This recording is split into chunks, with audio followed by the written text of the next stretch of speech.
Hello everyone and welcome back to The Torch. My name is Elyse Ushindi and I am your host as always.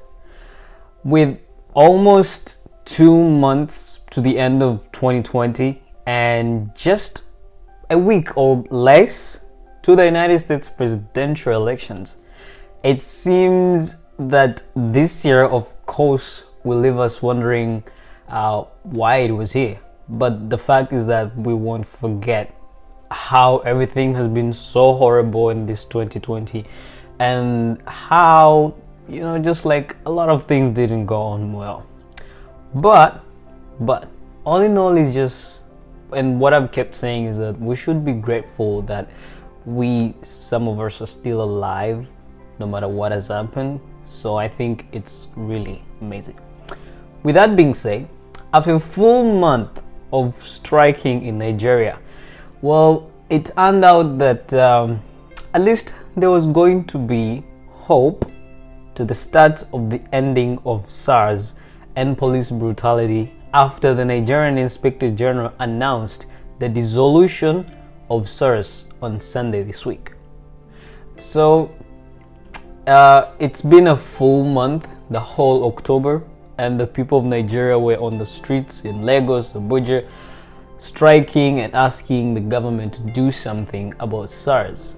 And well, in the end, it looks like their call has been answered and that something good is going to be done. Although it's a bit sad that what was SARS is now SWAT, and they're the same people, same individuals with the same power, and almost they still have everything they've been using at hand, and that is sad, But although this looks like it's coming to an end, there is one thing I've always been asking myself. You see, when the police is misusing its powers and brutalizing people, why is it always said it's allegedly done? You have a body lying down, dead, and a video, and you still claim it was an allegation. You see, people are dying, okay? The police is misusing its power, they're beating up people, and in the process, some of these people lose their lives because, trust me, there's no one who can withstand 10 consecutive batons either on the head or the back. It's just horrible. But the fact that the media and officials try to make it an allegation, it just sucks. Okay? Someone is losing their lives and you think, well, I think he's dead. You can just keep doing that with people's lives. Come on, man. We're humans. You want to do your job. We understand that, but so you have to treat us well because we have a contribution to the country you're serving. We have our families, people who love us, and people who still want us. So please, know how to use your powers. Speaking of which, with schools just set back in motion, last Sunday in Kumba, Cameroon, gunmen stormed a school and opened fire, killing at least 6 children, and about 8 more were wounded.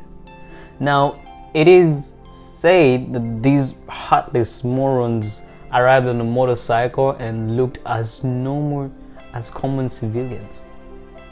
But when I read the news, I was shocked and I felt so terrible, and then the video started going all over social media platforms and Instagram and Twitter, and I was feeling so bad for these kids who wake up every morning, go to school, walk a mile, and try to do something tomorrow for your country, but in the end they're just some folks who think they're the ones so special that they should stay doing whatever the hell they want to do. But seriously, that was really, really sad. And I don't know, I cannot call for justice. Because you see, there's one thing I've understood about calling for justice is that you will never get it. Okay? And in the end, if you try to use force or whatever it is, then it's your fault. Now you're guilty. But it just sucks, you know.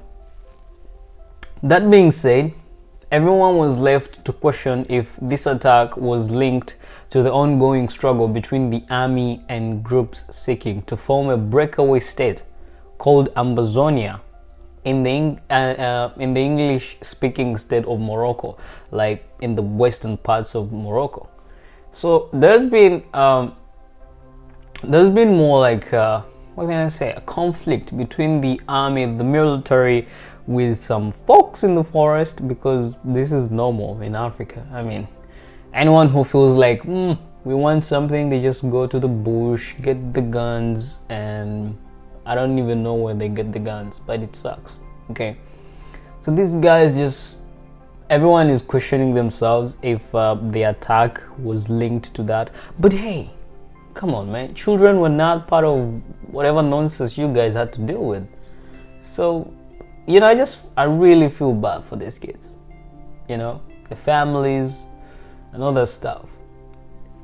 And this is something that is still making me sick, because folks get to include kids in their own conflicts. If you want something and have failed to get it, you do not do something that will hurt the one person who could give it to you.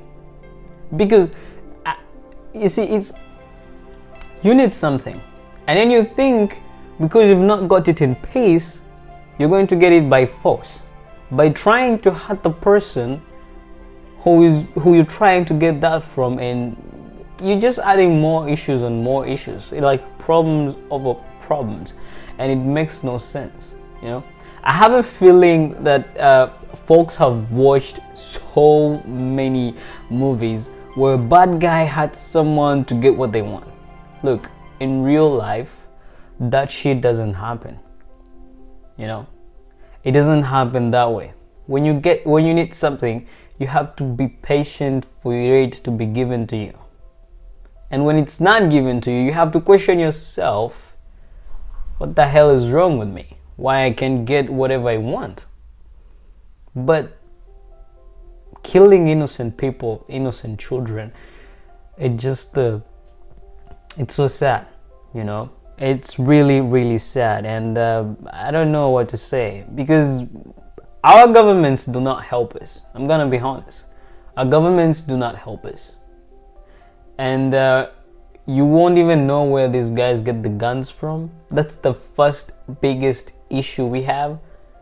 You don't know where they get the guns from, you know. You kill children, you lose. Although I feel so bad for the families that lost their loved ones. So bad. I can keep saying this over and over again, but I feel so bad. You do not kill children or innocent people and think you're going to get whatever you want. It doesn't work that way, you know. Africa has so many issues to deal with, like a lot. But I have a feeling that if, first of all, we do not work on who has to have a gun and who gets to use it, we're still in so much shit. Everyone is having a gun today, and it's not because they want to protect themselves, but because tomorrow they want to hurt someone. And you do not need a gun to protect yourself, because you shouldn't even be authorized to own a gun. There's no way.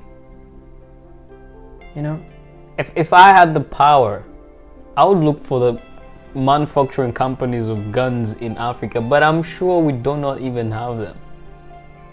We don't make guns on our own land. But how everyone gets a gun and gets the power to use it whenever they want, to whoever they want, it sucks. And someone should do something, because what has just happened in Nigeria is just a tip on the iceberg, and it's keep happening. Look at South Africa. Look at Morocco now. Look at Zimbabwe. Look at Libya. Guns are everywhere. They're like just food, and we don't even have food that much. Instead of working on guns, some folks should think of food. Children are dying hungry, and you think that's not enough. You bring your guns and shoot them. Like, seriously, what do even some people think? when they're doing such things. But it just sucks. Because you see, guns are handed to everyone. They get to use them whenever they want, to whoever they want, however they want. But the real question is though, who gets these guns into their hands? So please, if there's someone out there listening, do something. We understand the military has to have the guns. Fine, that's clear, we know that.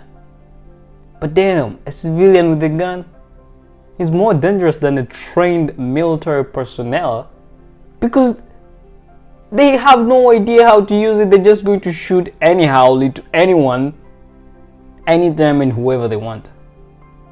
But that was it for today. Thank you for being here, and you've been an amazing audience. I'll stay your host, Elyse Ushindi. And besides, before I leave, I just wanted to give you guys an update. So, we have Afro Grand Market. It's online. You can visit our website at afrograndmarket.com, or you can go to kiangwalinews.com and you'll find everything there. Breaking news, updates about COVID-19 and school from your local areas, Kiangwali, Hoima, and more. Plus, you can follow us on our social media platforms, Instagram, Twitter, and Facebook. Kiangwali News and Refugee News Team on Instagram. So stay tuned. Please do not get corona. We're soon finishing 2020. I hope to see you guys next week. Everyone in the United States, please vote. You might vote for change, or I don't know. But see you next Friday. Bye-bye.